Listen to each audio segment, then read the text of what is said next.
Hello, everybody, and welcome in to another episode of the Couch GMs podcast. It is Monday, November 18th, 2024. I'm your host, George Kurt, joined by the one and only Cody Roadcap.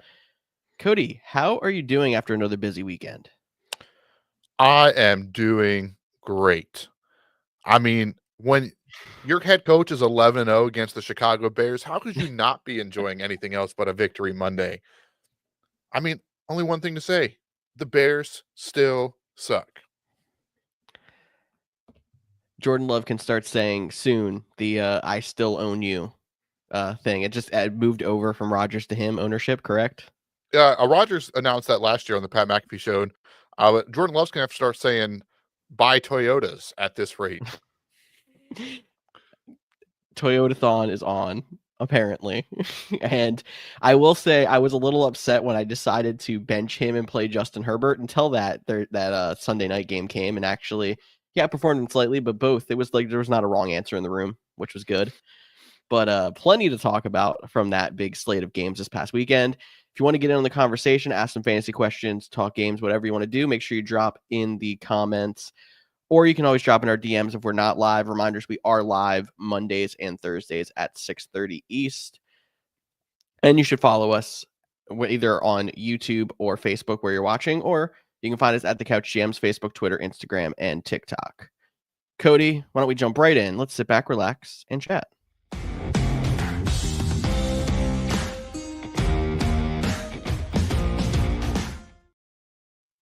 So many interesting games to talk about from this week. Anywhere that you want to start? Let's not start with the best. Let's build some tension. Not that we're only going to talk about good games, but let's go Chiefs Bills. I feel like that one was hyped up. It was, the game that everyone's going to talk about. The Bills got the victory. But so what? The Bills have beat the Chiefs 4 straight years in the regular season. What's that got them in January? And the way some of their fans and people are acting like they didn't just be, I understand the Chiefs were undefeated. We've talked about this, how they were, had chances to lose. They came a blocked field goal away last week from losing to the Broncos. The Bills look good. The Chiefs' defense is still very good. They still have some problems on offense that they got to figure out. Patrick Mahomes is definitely having an off year. But good on the Bills, but I'm not that impressed. I said last week I thought there was no shot the Chiefs were going to win this game. Thought it was the game they're going to break their streak. It happened. Are you feeling any different about this one? I think the biggest thing about this game is not the fact that the Bills beat the Chiefs, because it should have happened. It did happen. It's the fact that if they would have lost this game, you could have basically kissed their chance at a first round bye and home field goodbye. What's that matter? They lost. What the does that Chiefs. matter? Maybe it doesn't matter too much against the Chiefs, but at the same time, if you're talking about Mahomes struggling, when you get to January, would you rather not have to travel to Arrowhead and instead make them come to Buffalo? Yeah, sure. Maybe it doesn't matter, but at the same time, maybe it does. Yeah, I just feel like, and maybe I'm just a little not tired of the rivalry. It's a good rivalry. Like it's all fun and games, but like it feels, despite them going back and forth, because one just wins in the regular season, one wins in the postseason. Like it's hard for me to get excited about a postseason victory. Like I want to see the Bills win. And again, hear what I'm saying, George. I want to see the Bills beat the Chiefs in the playoffs. That is what I personally want. But they got to do it. So you think that making the Chiefs go to Buffalo does them nothing? Even if it's a minor victory, making them go to Buffalo, you don't think that matters? They had all the chances in the world to do it last year. That's what I'm saying. Like they lost to them at home last year. They lost to them in Arrowhead. They just got to find a way to win. I think I get what you're saying, that, yeah, you'd rather be playing home than on the road. For sure. Mm-hmm. Who wouldn't be? You could say that about any team. And this win only helps them get closer. They still have to, hope that the Chiefs lose another one and they don't drop another one. Or if they lose, the Chiefs have to drop 2. So it makes it more interesting down the stretch. I'll give you that. And I mean, we're also talking about the bye. I'm not like, we've seen teams struggle out of the bye because, rust and whatever else, but you also have to factor in maybe a bye week in that first week of the playoffs is going to be big for some people to get healthy. I mean, they've had some wide receivers banged up most of the season. Like, that's another thing that on top of making the Chiefs travel up there, maybe that bye week's going to come at a good time. So it's something they still should be playing for. And maybe it will make a difference, but maybe it won't. I really do want to see the Bills beat the Chiefs in the postseason. And it seems like it's an uphill battle to make that happen. But this could be one step in the right direction Did to they have the get it bye last happen, get year? it done this year. Did they not No, have I the think bye? the Ravens had the bye last year. You're right. The Ravens had the The bye. Chiefs ended up the 3 seed, if I'm not mistaken. Right. And I was just because I know the Chiefs played the Dolphins in the freezing cold Yep. in week 1, and then the Texans played the Browns, and I forget who the Bills must have played then. But you're right, the Whoever the Ravens had the bye. 7 seed was, I don't know. That's in the past. It's in the past. Yeah, exactly. No, but yeah, so there was not a bye last year. There was the home field against the Chiefs, but I also not a think the bye. Chiefs are gonna be a lot different too once they get Pacheco back. And That's Rashee because they're a ball control offense right now. That's a good point. Like they're not the big play down the field. Xavier Worthy shows some flashes, but like Mahomes not playing at his best. They are them being a ball control offense. You know, having Pacheco back's gonna be big, even if it ends up being a 1-2 punch with Kareem Hunt. But Kareem Hunt has been a volume monster, but not really done much of anything. for sure. I mean, I think that's interesting to watch. And come playoff time, are we gonna get Rashee Rice back? Like Doesn't that's seem still like it from what I've I heard. I think the other way. Like I've seen him working out. Like he's made some like off ball comments. Like it's still going to be a long shot. Like it'll Mhm. probably be the playoffs, but I think that would be a big boost, just a reliable piece that they could use. That would definitely be a big boost because they're getting some inconsistent play out of DeAndre Hopkins. Like he had the really big week with 2 touchdowns, but then this week he almost disappears. So consistent wide receiver play is still their biggest issue.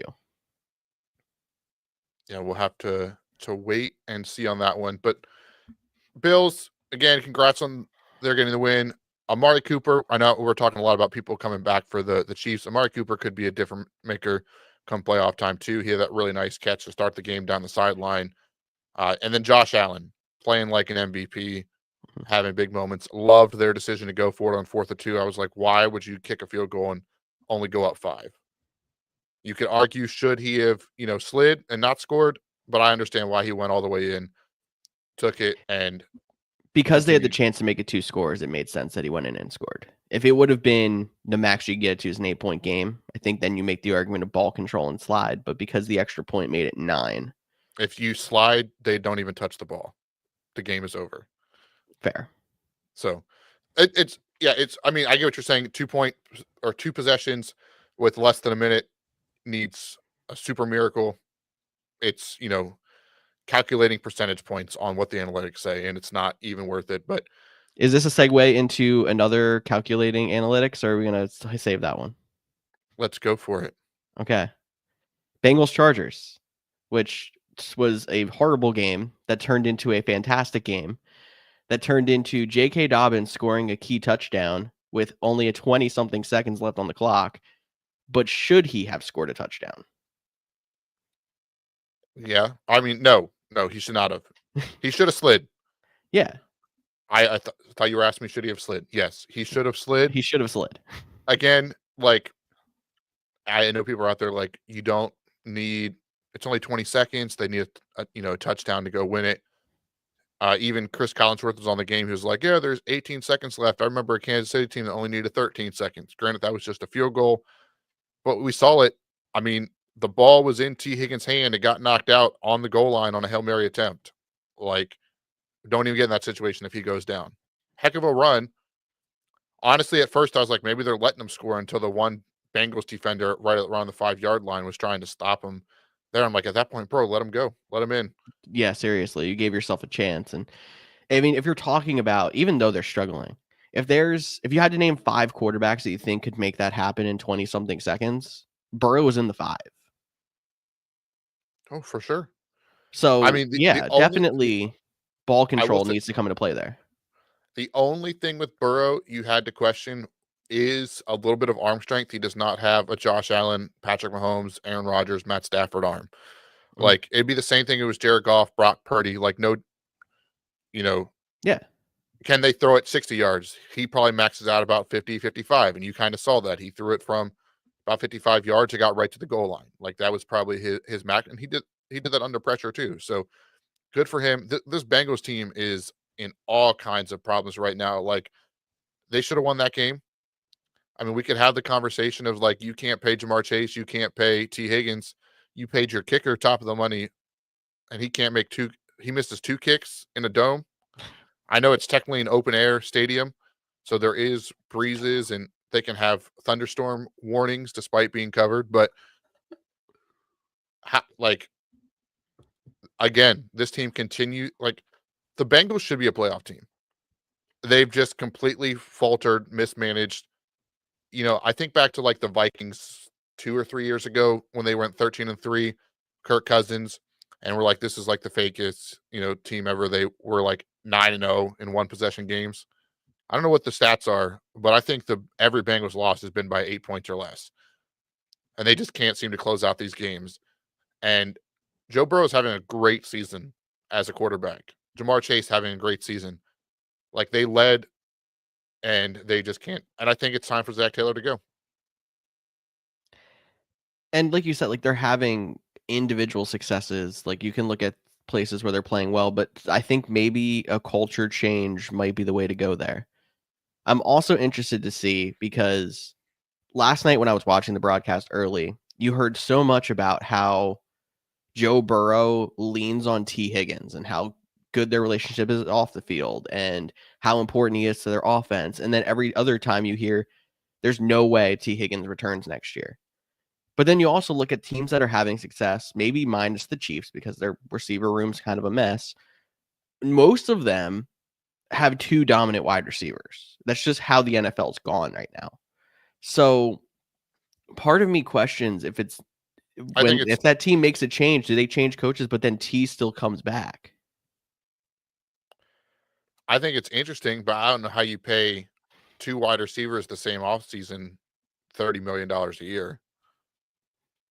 Because T. Higgins will get that from New England. We'll get that from Carolina. Does T. Higgins want to go to New England? Because I don't want T to go to New England.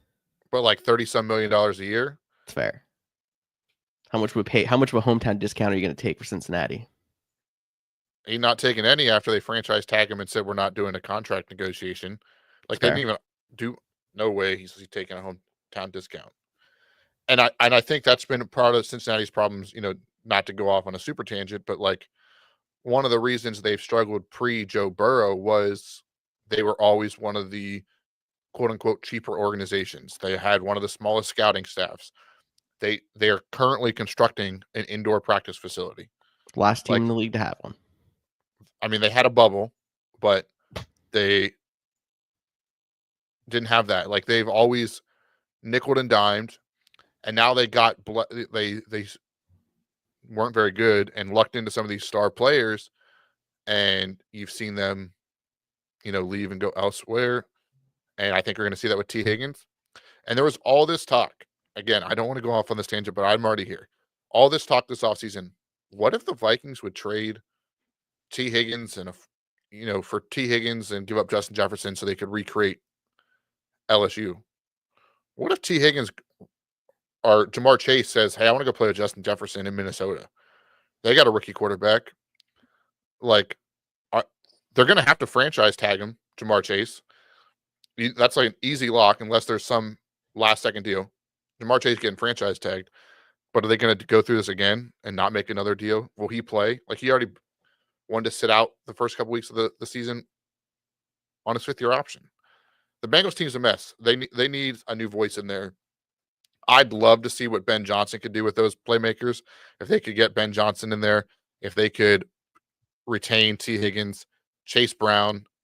I still don't understand the Zach Moss thing at the beginning of the year. Chase Brown is just so much more explosive and so much more dynamic as a runner. They have some other young pieces at wide receiver. I think the Bengals can get back quickly. They just need a little bit of a change. Like you saw. I don't know if there's going to be any explosive moves like Chase going to another team, but I get exactly why you're saying that. And then if you see something like that happen, they're going to be scrambling to get T back because that's all they have. So. Yeah, and I mean, look at the Chargers.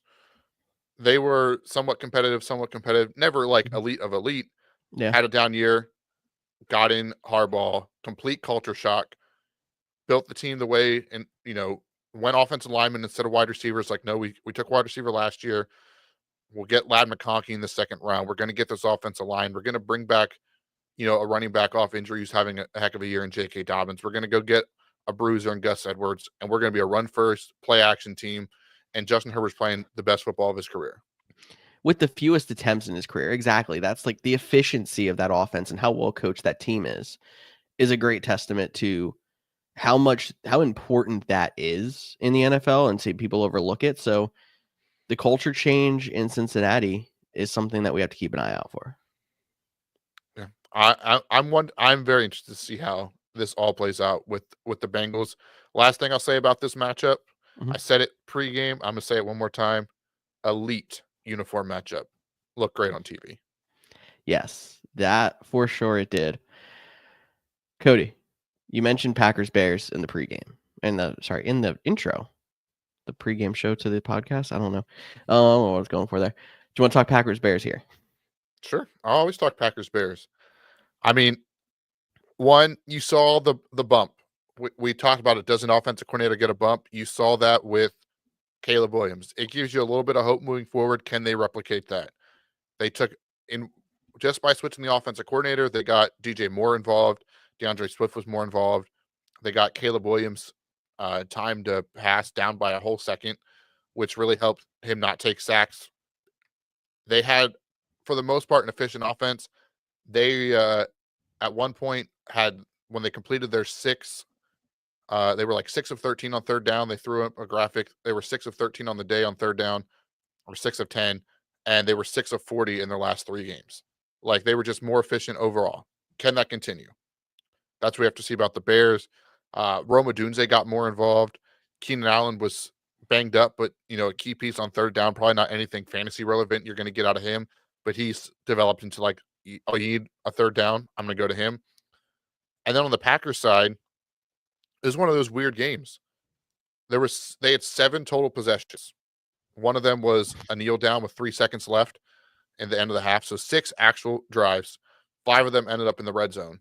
They scored 20 points. Like, just one of those weird games. Their offense was going. Christian Watson had a really good day. He might be one of the top players picked up this week just because he had 4 for 150 and a touchdown. But he only had 4 targets. He made the most of them, but it's still not going to be a big target share. It wasn't like he got 10 catches or anything like that. He's still just a big play guy. I hope they get him the ball more.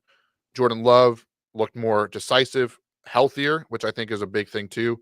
And then honestly, it came down to a blocked field goal attempt, which you could argue that the Bears shouldn't have been in that situation because they were 3rd and 19 and we let that get converted. We missed all the red zone things. Classic division game, back and forth, black and blue division rivalry. You love to see it. And then the Packers just continue to dominate the Bears, which you also love to see.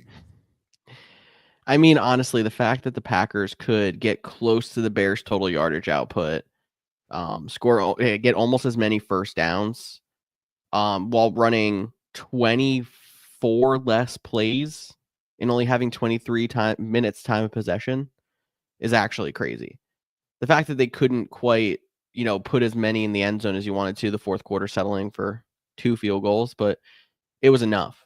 And when you consider that is an ugly divisional game against a team that was just controlling the ball and trying to basically shorten the game on you, to be able to come back and win is still a victory for that. So props to the Packers for being able to pull that out. And Bears fans, I hear you. You're now 2 times in 3 weeks. You've had, I guess, 4 weeks. The Hail Mary, then no-showed against the Cardinals and the Patriots, made a change, looked good, did everything right, won the turnover battle, won the time of possession battle, won, the third down conversion rate, did everything you should, was in position to kick a game-winning field goal, and it got blocked. Yes. Did we really expect that to happen 2 weeks in a row in different games? That was absolutely insane. Shout out to the dude on Twitter that literally tweeted the Broncos doing it, and it said, if Green Bay does this to me next week, I'm leaving this app. So you're probably not going to ever see it on Twitter again. But shout out to you for putting that out there in the atmosphere and starting the manifestation process. Cody, that was a good find there. Where do we want to go next here? What are we thinking? Let's stay division matchups. 49ers Seahawks. You want to talk more about that one? I've been talking a lot, so I'd love to get your breakdown of this one. 49ers Seahawks. So the 49ers up and down season just continues here. And just when you think that they, are going to start improving because McCaffrey comes back. I mean, he broke 100 yards from scrimmage, which is a good thing to see. 19 for 79 yards in the rushing game is not as, explosive as you're used to seeing Christian McCaffrey. But the fact that he's gotten through 2 games with a full workload healthy is a bonus. But the Seahawks team that you look at them and it's like they look so unimpressive to me when you just watch them for the most part. Every once in a while, obviously, you see some big plays out, but they just don't look impressive to me. They just come out there and just are a thorn in the side to every single team that they play. But to then go break the hearts of the 49ers with 13 seconds left watching Geno Smith run in for a touchdown is I thought the 49ers had the game locked up at 17-13. I'm like, the Seahawks aren't going to be able to go down the field and score. And then Geno Smith pulls off his miracle drive. But the other person, like, if you want to spin this to fantasy for a second, Jackson Smith and Jigba, even with DK Metcalf back and catching 7 passes, is the leader in their offense now. Like, is this something that we can think is going to continue? Has this, relationship between him and Geno that's been building up over the last 4 weeks kind of made him the leader in the clubhouse, or do you think that this is just a one-off because DK might have been being eased back in?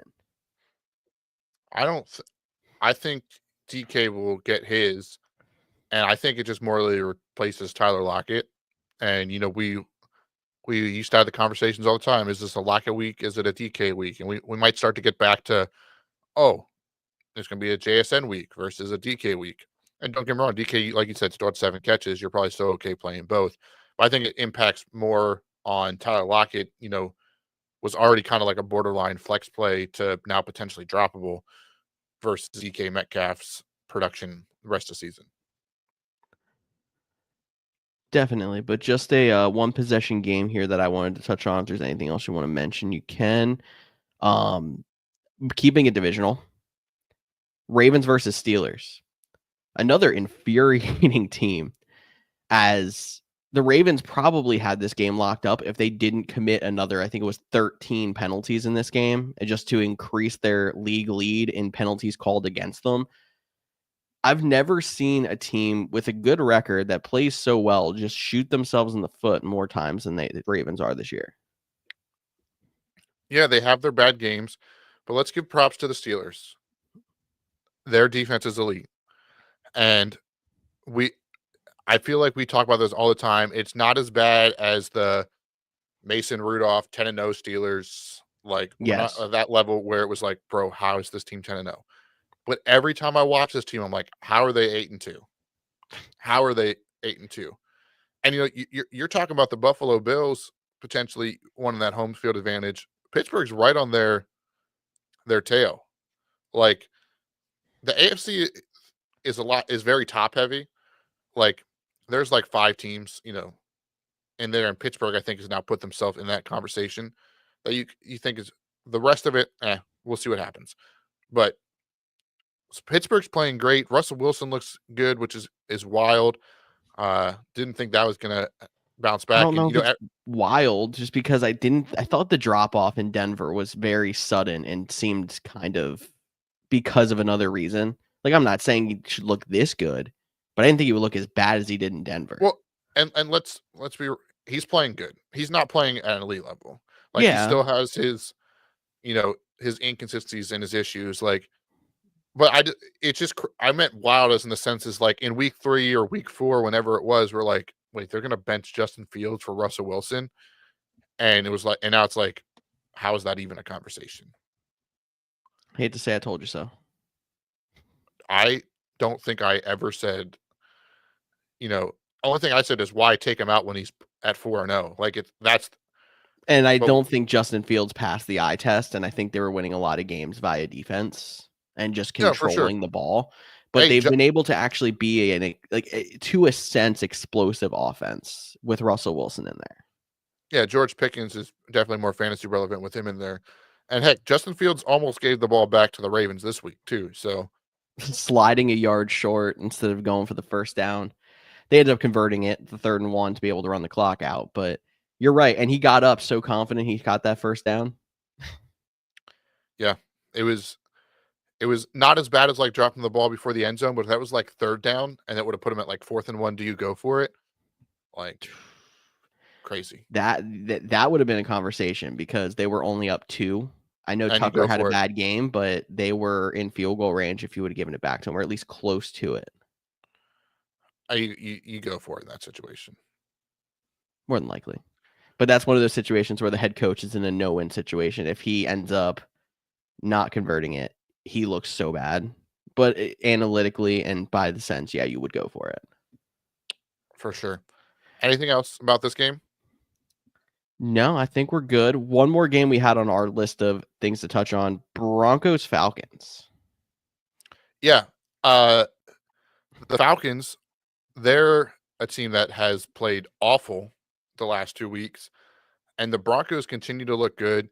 Bo Nix, we're going to talk about him in a little bit, playing maybe the best of all the rookies over the last month of the season. Jaden Daniels had the hot start, but he's cooled off a little bit. Bo Nix is putting himself right in the rookie of the year conversation. Love what we're seeing out of him. Drake May is playing really good. And my question is, which I know they're not going to do, but with Bo Nix playing so well, Drake May playing so well, Jaden Daniels obviously playing so well, Falcons are continuing to struggle. Is it time to see Michael Penix? Not yet. Not yet? Okay. Just if they end up being eliminated from playoff contention, I think then it makes sense to see Penix. But as of now, division's not super strong. The Buccaneers have been struggling for a little while. The Saints are starting to look like a semblance of a team again. And the Panthers are a very young team that's just hoping to get a couple more wins with Bryce Young to build some confidence for next year. So, like, you're in the driver's seat for the division. You'll probably be the 4 seed in the NFC, but you're giving yourself a shot to at least make a run. Or I think it's a little underestimated when you have a young team about building a winning culture, going out there, getting some of these guys important snaps, getting playoff experience, playing for a win. Like, I think teams with young rosters that are going out there trying to win every single game, like the Broncos seem to be doing now that they moved on for Russell Wilson, Bo Nix is playing well, it ends up being a more solid core and a better culture as they come into their own. Yeah, I was kind of being a little facetious when I mentioned, bringing in Michael Penix, but it was just, an interesting thought. But like you said, they're currently the driver's seed. They're in the 4 seed, but this win did put the Broncos as the current 7 seed. So definitely that team was on a roll. Love talking about that one. It wasn't on our list, but just have to give a shout out to the Detroit Lions for continuing to play elite football, running hook and ladders up 45, like just doing whatever they want. The Lions are just having fun. Yeah, they're having fun, and just do it in January to make it all worth it. Exactly. I know you're not a Lions fan being in their division, but it's nice to see that city excited about a football team. And I mean, the Lions are fun to root for from like a player personality standpoint. I just know being in their division, you can't root for them until you're out. So I understand. I don't even like rooting for them when I'm out. I get it. Let's say that. I get it. I do root for the Detroit Pistons, though, who are one game I'm out of sorry 500. for your losses. Hang on. I know you don't watch a lot of basketball. This is a football podcast. Got to give them props. Currently only one game under 500. It took them. They won their last week when they won their 5th game. They did that in October. Took them to the end of January last year. 2-0 in the in-season tournament cup play. It's time to be alive in Detroit. Yes, it is. Yes, it is for sure. You talked about quarterback benchings. There was one that actually happened. The Giants are benching Daniel Jones, starting Tommy DeVito yet again here, coming out of their bye week. So whatever scouting they did in house during their bye week says that Daniel Jones not cutting it anymore. And I'm interested to see, number one, if he ends up back in there, if they keep struggling, or if they end up just trying to see if Tommy DeVito has a semblance of their future, or maybe Drew Lock. Drew Lock, it might be another one. Or if we're going to see some dead cap hits or some trades happening and Daniel Jones is not on the New York Giants beginning of next season. That's what 100% what this is. This is the Derek Carr from 2 years ago, Russell Wilson from last year. He is a $23 million guaranteed injury if he can't pass physical in March. They're going to cut him. He'll have a $22 million cap hit, but I'm pretty sure that's what the Saints got from Marshawn Lattimore. Like, it's a lot, but this was the year to get out. They're going to do that. And Tommy DeVito, this is not about the future.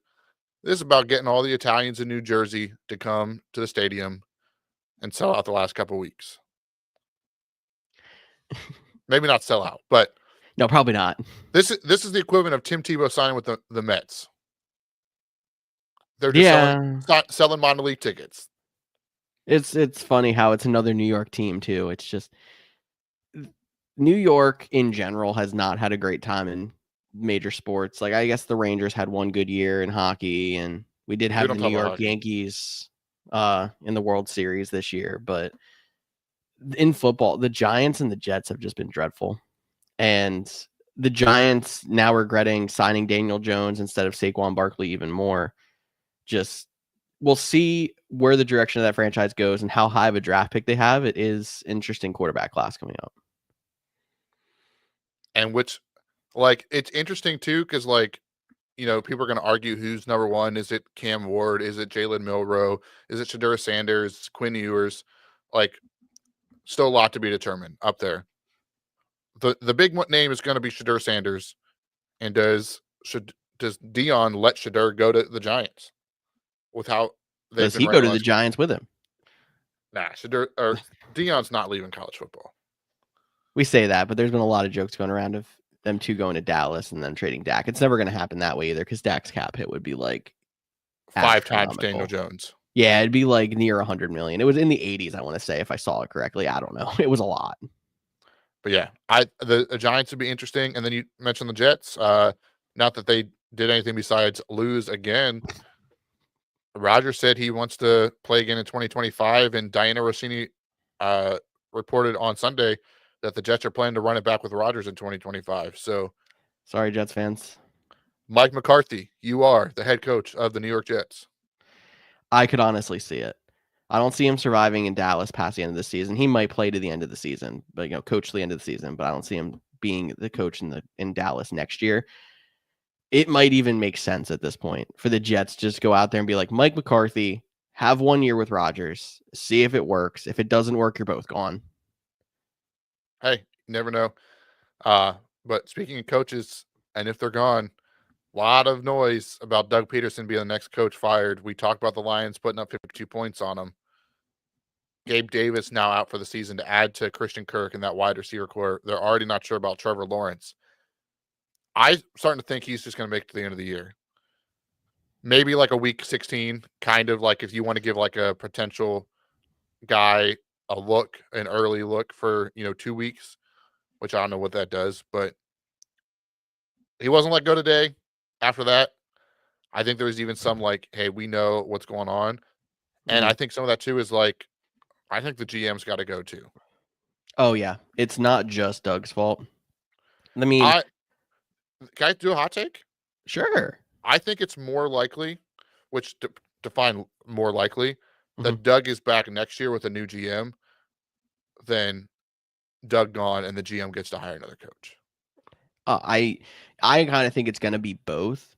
Oh, I think it would be both, but I think there's a better chance of Doug staying 1 more year. I think part of it's going to depend on how they view the relationship between Trevor Lawrence and Doug Peterson, because obviously that's a big deal. And they brought in Doug Peterson to try to bring Trevor Lawrence to the next level. We've seen it at times. We have not seen it a lot more times. But, I mean, you can look at it. He's a Super Bowl winning coach. Like, he ended up having a very short leash in Philly, but I think there was a lot of back and forth with ownership and him going on in that last game when he benched a starting quarterback in the third quarter and the whole thing that went on. But he's a Super Bowl winning coach. So you got to say that he more than likely has the resume that you would rather have him there even after a bad season than bringing in somebody else who may have never been a head coach or has been a head coach and failed. Yeah, or even, we see this more in other sports, but sometimes they'll be like, all right, we're going to hire a new GM and we're going to let him make the decision. You're going to get an interview. We're going to keep you on staff. And I mean, that happens with coordinators all the time. Yeah. More so than head coaches. But I think we might see that in Jacksonville as well. That's a possibility there. That's a good point. One more thing before we get to waivers. Cody, you saw this on TikTok. Can you tell us what the Taysom Hill rule is? So, first of all, you didn't ask me if I got Taysom Hill. You asked me if I got Jamar Chase last week, but did you get Taysom Did you get Hill? Taysom Hill? I did. In our Okay. league of record, I'm going to get Taysom Hill. In the leagues with our wives, I did pick up Taysom Hill, and I literally said to my wife, I'm like, oh, my tight end's out. I think I had Kincaid or something like that. I'm like, oh, my tight end's out. Taysom Hill's available. George is always telling me to play him. Thank you, George. But the Taysom Hill rule is because, like I said, I don't even like talk about Taysom Hill. George loves Taysom Hill almost as much as Cole Kmet. But this more than Cole Kmet. Thank you. Cole Kmet is no. We love seeing these different, rules and quirks in fantasy football. Maybe not for your league of record, but those leagues where you get to steal a player if you win. Only defensive players, or you get everybody in the same division. Well, this league talked about how in their league they have a Taysom Hill rule, where essentially prior to the draft, they all pick slips or draw numbers or random wheel, however they do it. They each get a week, and that week they have to start Taysom Hill at tight end. So, like, it's almost like pass a player with Taysom Hill. And I honestly think it's hilarious because there's no better player to do that with than Taysom Hill. It's so true. I've thought about it. I was like, if we did that next year, what player would you pick? And there's no answer other than Taysom Hill. Yeah. I think it'd be really funny too if it was like a super flex league and he in Yahoo and he still had quarterback status and you had to play him as your second quarterback. I think that'd make it even more interesting. But very true. No, but there is no other player to do it just because of how uniquely he's used. And he lines up at quarterback, he lines up at receiver, he lines up at tight end, he lines up at running back. And you also, like, they mentioned the fact that also, like, there's always at least one of these games, sometimes two of these games, where he just goes off and gets 30 points. And that was this week. I did not get Taysom Hill, but I did Taysom Hill somebody. Surprise. But it adds an interesting wrinkle. I don't think you can really put that into a league that's super serious, high buy-in, whatever. But because I've actually heard of leagues where Taysom Hill is off limits because they don't think he fits into the mold of any of it, or you just can't play him a tight end. You can only play him a quarterback because what are the odds? Like most weeks he doesn't score quarterback numbers. But as this little fun thing to like make people play him is hilarious. Yeah, I think the only thing that might compare to Taysom Hill would be if somehow next year Travis Hunter comes in and still continues to play both ways. Like people getting picked 6 points. Like how would that work, right? Like would he get it? That kind of thing. Like that would be the only again, I think once it gets to the league, he's gonna pick one position. This is like Ohtani in baseball. And Yahoo and most other fantasy baseball platforms literally made him two players where there's an Ohtani hitter and Ohtani pitcher. Yeah, but in baseball, and that would be like if you do have Travis Hunter come in and plays both sides of the ball. In Dynasty, you already have a situation where players on offense still get credit for tackles if they do it on special teams, or tackles if like there's an interception and make a tackle. I would almost feel like you have to make it one player, and you would get points for tackles, interceptions. In redrafts, you get points if he scores touchdowns. But no, technically you wouldn't, actually. In a typical, unless it's IDP, returns and defensive points a lot of times don't go to the individual player. They just go to the team defense. Correct. No, I get that. But that's what I'm saying. Like, I guess that's probably how they would keep doing it. But he Yeah. would still get the 2 points for it. Or if you're playing IDP and you can put a wide receiver at your cornerback spot, like that'll get interesting. Again, I don't think he's going to do that. We're going to talk about all the draft stuff all off season, so we don't have to go into that anymore. But we should probably talk about some waivers because But we not are already many. 40 minutes into the show, which I feel like we just Gosh. started. No bumper, so George, hit it. Buys this week. 2 Where more was weeks the of buys. bump? Oh. Bum bump. Bum bump. Bum bump. Okay, cool. Bye weeks this week. There's 2 weeks of buys left. Good news is, so it's only week 12. Week 12 and week 14. No buys over the Thanksgiving week. But only 3 weeks of the regular season in normal fantasy football leagues. Yes. And both of those bye weeks are 16 buys. Yeah, they don't make it easy. They don't. So enjoy week 13 while we have it next week, because week 12 and week 14 are going to be a great time. Buys this week: Falcons, Bills, Bengals, Jaguars, Saints, Jets. Some big names in that one. We'll talk more about it and how to navigate your lineups when we get to our show on Thursday. But I'd like to give you an idea of who's on bye, because you might need to find some guys off the waiver wire to fill some spots. Quarterback, we talked about Bo Nix earlier. The man is now, I think, on a 5-game stretch of positive outputs in fantasy. And this week he really lit it up. So somebody you can go in and is maybe not matchup proof, but you can put him in a pinch in most situations. I think you're almost looking at matchup proof too. Like this top 10 fantasy quarterback in fantasy football this season. I know it's hard to believe, how things have gone over the beginning of the season, how bad he looked. But I definitely think he is some guy that you could potentially go out and start on a week-to-week basis for sure. And honestly, if you're in a buy situation, need a win, I think you probably have a lot of fab left because there's not a lot. Bo Nix might be a guy to do it.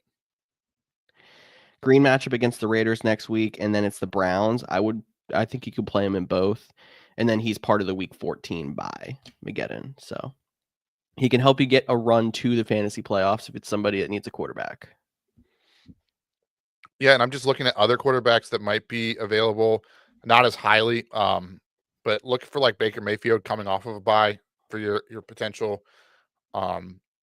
Jordan Love, not a great matchup, but he might be available because he was on a bye 2 weeks ago. But it is Toyota-thon. Russell Wilson, again, hasn't been elite, but they play Cleveland next week, so that would be a positive matchup as well. I like it. Moving on to wide receivers, not a whole lot of people that I felt like we needed to touch on. I guess the Chargers wide receivers, there was some availability of Quentin Johnston and Ladd McConkey. Just they're getting added and dropped a lot this year, so keep an eye out and see if they're still on the wire.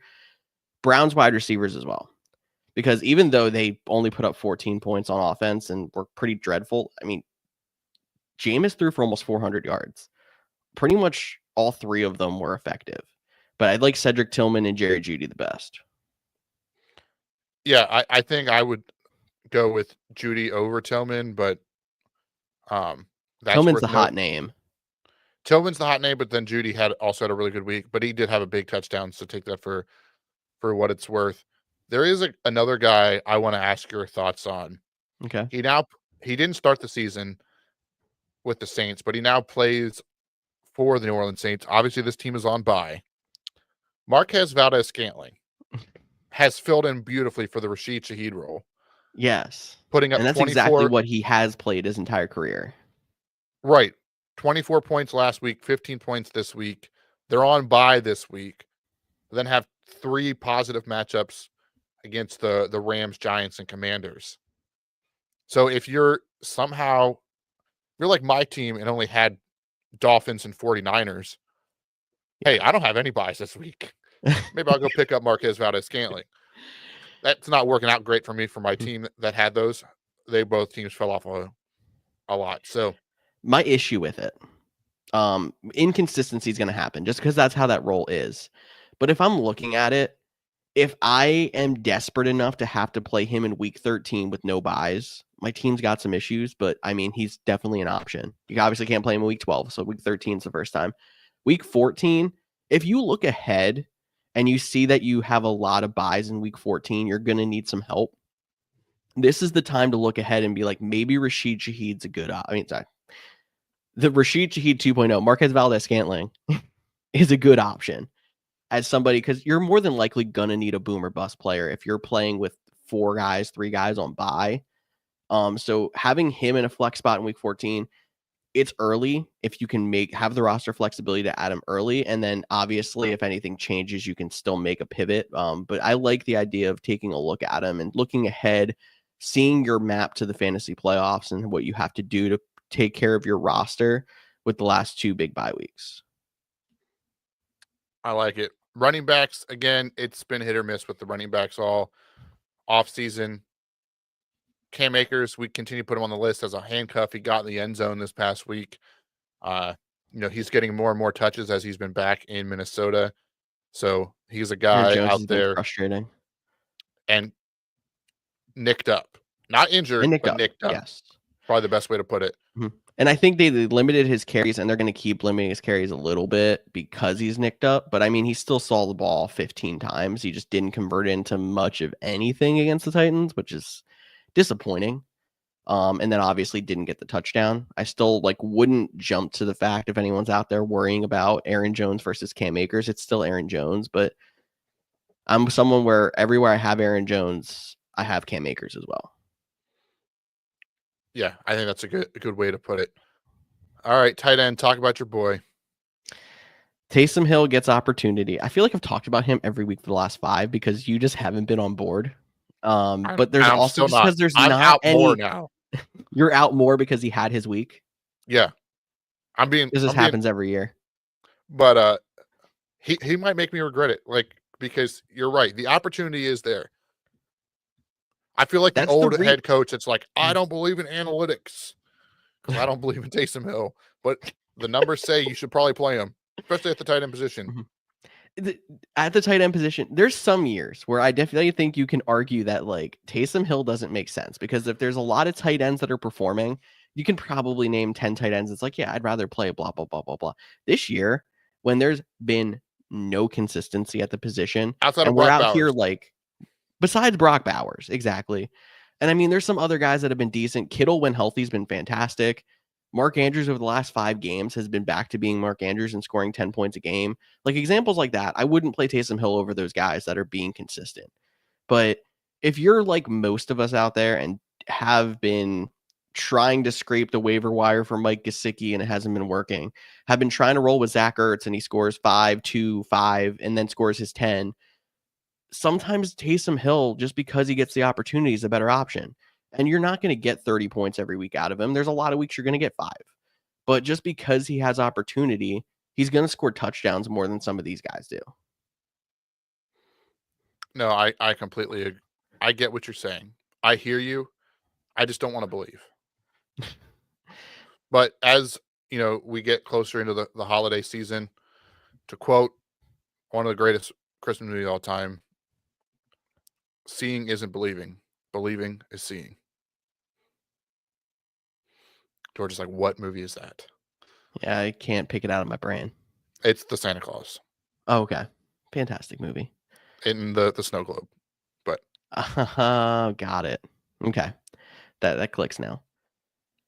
Defensive streams. I'm sure there might actually be more. I actually forgot to look back at this. So Cody, feel free to take a look and see if there's anybody else that you recommend. I have on here, this is a continuation off of last week. The Texans, who are actually playing tonight in a good matchup against a backup quarterback, still have the Titans and the Jags over the next 2 weeks. So there's somebody you can roll out for multiple weeks if you add them as a stream, if they haven't already been added in your league as a stream. Yeah, I know I picked them up for my league of record team last week. Some other names just to watch. The Commanders, they get Dallas. If they continue to struggle, that's a no-brainer.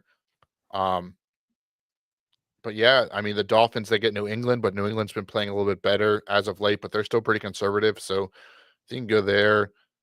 the Bears and the Vikings, that's a positive matchup. The Bears are actually really good in the red zone. They're actually still the 6th overall defense in fantasy football right now. You don't think about it because they haven't been great, but that's another one. So those are probably They've the been top losing 3 low options. scoring games. So, Yeah. yep. Outside of that Cardinals game. Yes. They had that one dud. So I think those are the ones, but the Texans would be the one to watch. And again, don't just, especially with defenses and like if you're going to need a quarterback, don't wait till the week of. Like if you need someone in week 14 at a defense, I know that's crazy to pick a defense up 2 weeks early, but if you're in a fab system, you won't have to pay for it. And then if you're in a waiver system, you don't have to worry about, the waivers changing by the time you need it or someone else needing a defense that week too. So you can start to look ahead a little bit. Actually, yes, so I went out and did that a little bit as well because I know these matchups don't seem great, but they've been great. I went out and did that in the World Cup, added the Cardinals on bye because they have Seattle next week, who, as much as we've talked about Seattle being a decent team, they've actually been pretty fruitful with turnovers. So defenses have been scoring pretty well against them. And then Minnesota and then Seattle again. Minnesota is a tough matchup. You kind of don't know what to do with them. But if you look at Minnesota over the last month and a half, they haven't been scoring a lot of points. They've been winning with defense. So there's somebody else to kind of keep an eye on. And to your point, I looked ahead. My primary defense is the Eagles, who have the Rams and the Ravens coming up. Didn't want to play them in those 2 games, but they've been good enough that they've been playing like a top 10 defense. Add the Cardinals to supplement, try to map my way through the end of the regular season in fantasy. It's not a bad option at all. I love it. I love it. Should we do our preview? I think we should do our Monday night preview. Do you want me to do the bumper this time? Yeah, because I just almost hit TNF preview. Forgot what day of week it was. Bum, bum, bum, bum, bum, bum. You're welcome. Thank you. I did not refresh the page actually here to see if CD Lamb was a go yet, but I know he was expected to be. Yeah, I think we he's have active. Cowboys versus Texans, the Battle of Texas here. Need Sandy Cheeks to play at halftime. Yes, we do. But that's not going to happen. Did they not post their actives and actives? No, they did. CD Lamb is active. Cowboys okay, thank you, Cody, for just letting me struggle with that one. Well, I thought you were going to get there. Yeah, there's the big name that is inactive that doesn't really impact fantasy too much is Will Anderson, the defensive end for the Texans. But Nico Collins, full go, not expected to have a snap count. CeeDee Lamb is good to go. Haven't seen anything about his snap count, but he was going to give it a shot to play. Back injuries are always scary, but he's also a top end wide receiver that you're going to put him in your lineup. Like, what are you going to sub him out now for? Jalen Tolbert? I don't think so. So if you didn't sub him out now, you're going to keep him in your lineup. Dallas -7.5. That's a big spread. Still think I'm going to take +7.5. Let's just, yeah. Yeah, that's what I meant. Mm-hmm. Them Texas teams got me all confused. Yeah, but yeah, right? I'm taking the Texans and the points. That's where I was going with that. And the under.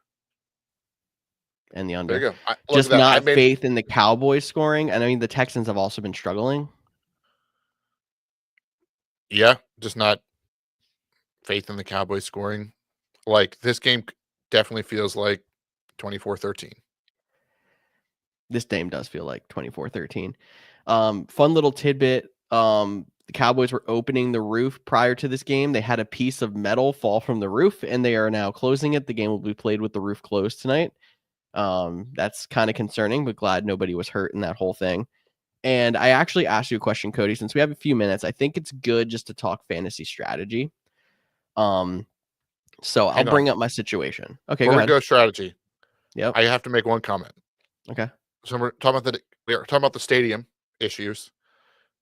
I'm sure everyone else did watch the Jake Paul, Mike Tyson. If you want to call it a fight. Thoughts on them putting up curtains?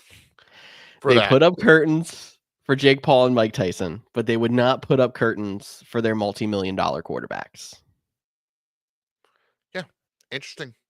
Very interesting.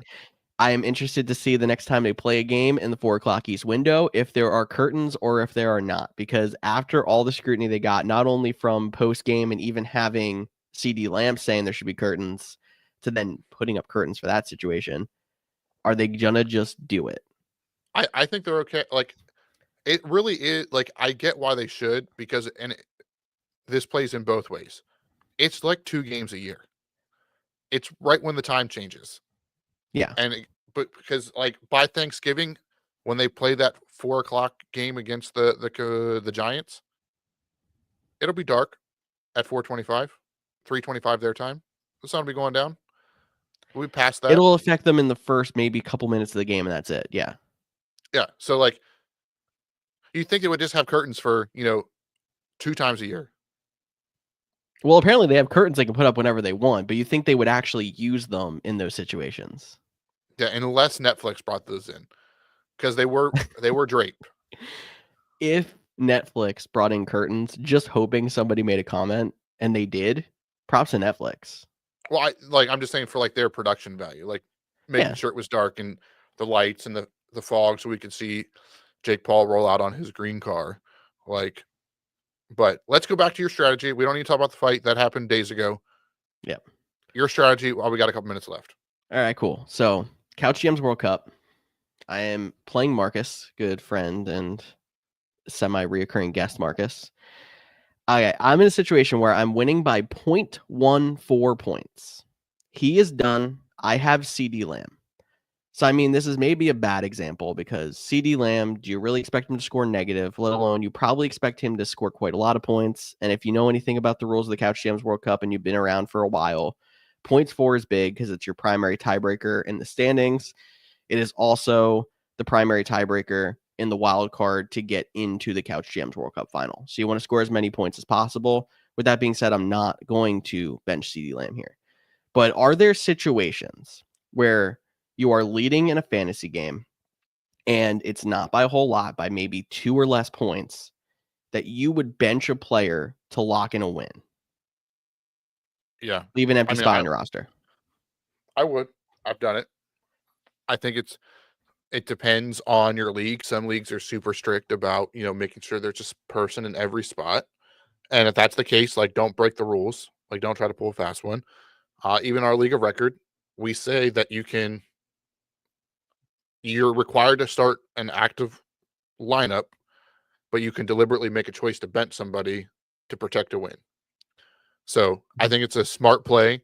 And I think there's positions that it's smarter for. Like you said, 1.4 points, right? For CeeDee Just Lamb. 0.14 points. 0.14.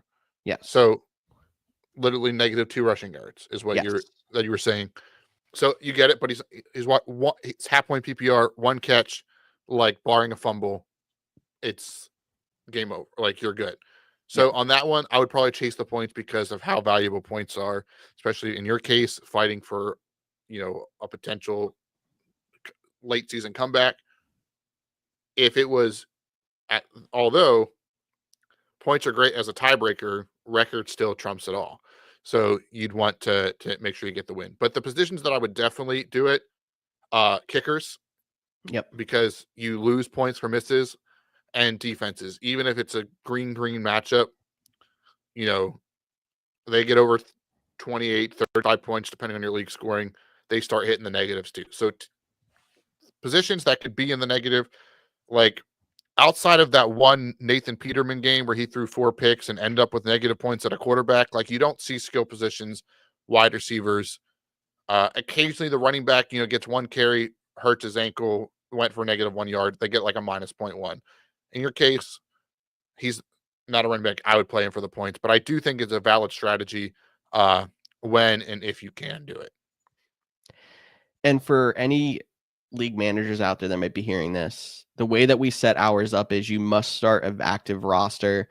We obviously have a little bit of leniency if somebody gets, ruled inactive right before a game, and obviously someone might miss it. That's, but you're allowed to bench and leave an empty spot if it's, like, example, trying to protect a win like we're talking about here, or if you don't have an open roster, like, don't want to drop a kicker for a bye week or a defense for a bye week because they're too valuable for rest of season, will leave a pass for leaving a kicker or a defense spot open to try to like protect your roster for a bye week. Yeah, and we've seen that, I'm very big on kicker shouldn't even be in fantasy football, so this would eliminate the question altogether. But I've gone into Monday night games in week 1 without a kicker on my roster, and if I'm winning, I'll not worry about it, or I'll just drop someone a flyer that maybe it didn't get as much playing time or whatever. But I've definitely done that as well. So it's those little things that you can do to make big impacts on your fantasy lineup. I like it, Cody. Just figured Got I'd it. bring up some fantasy strategy before we get out of here. All right, how about a trade? I'll get trade advice from you. All right, cool. Interesting one, because it's all like mid players, which I always think they're the most interesting trades, because it's like, yeah, sure, maybe, I don't know, because it's like there's no clear winner. It's like, which one do you like better? Okay. So George Pickens goes Mhm. to Team A, and Team B receives Brian Thomas Jr. and Brian Robinson, the running back for the Commanders. Would you rather have George Pickens or those two guys? I think because it's a bunch of mid-tier players, some of it comes down to roster build. If you're somebody who just desperately needs depth, I'm going with the 2 players. Because I don't think that Pickens moves the needle enough where I would rather trade 2 players for him, especially because Brian Robinson's had some decent games. I think most weeks you're getting more production out of Robinson and I can't remember the other guy who said, but either way, Brian Thomas Jr. Brian Thomas. Yeah. And Brian Thomas is in an interesting situation. We don't know what's going on with Lawrence, and that team is not in great shape. But I mean, he seemed to rebound a little bit and seems to look better since the chest injury is a couple weeks behind him now. But even yet, like if you plan on playing both players most weeks, I'd stick with the 2. If you are super deep, you may get a little bit of a bump from George Pickens, but I almost feel like you can go out there and get somebody a half a tier or a tier higher than George Pickens for those 2. I hear you. And I think it's also interesting, just part of the reason the person wants to make this trade. Mhm. I'm the one with George Pickens, just for full Okay. transparency. Okay. And I've gone back and forth on it because they're kind of mid tier, but and I don't desperately need it, but I think the value is good. Both of their players still have their bye, which is why they're trading them, because they need wins to get in, where I'm looking like I have a playoff spot locked in. So then it comes down to playoff schedule and all that too. So that's the one last thing I'll say about bye weeks. We're about to go through bye Mageddon at the end of the season this year. If you're one of the top tier teams, can you make a trade for someone that's on the brink? You're 4 through 8 that, are a game or 2 games out, that need players to play to win games, and you take advantage of like, hey, I'll take the bye hit. So what if I, drop to 7-4? Like I'm still in the playoffs, but now I got someone for the playoffs. Great example. Also, like I just got CD Lamb in a trade in the league I was talking about previously, thinking I needed him to play, which I mean, it's still good to get the points this week, for James Conner, who's on bye this week. Maybe I like James Conner a little bit more rest of season just because of the quarterback situation in Dallas, but I don't think it's really a hit. But I took the trade because I needed the player. So if even I'm out here making trades just because of bye weeks and needing plays, I'm sure somebody else out there is going to be as well. Couldn't agree more, but we are now over the hour mark, which means it is time to wrap up this episode of our podcast. We talked about week 11, 3 weeks left in the fantasy season. The Battle of Texas goes down tonight. Make sure you're following us at Couch GMs on Facebook, Instagram, Twitter, X, TikTok, all those good places. We're live Mondays and Thursdays, 6:30 p.m. Eastern on YouTube and Facebook. I am Cody Roadcap. That's George Kerr, and we will talk to you all on Thursday.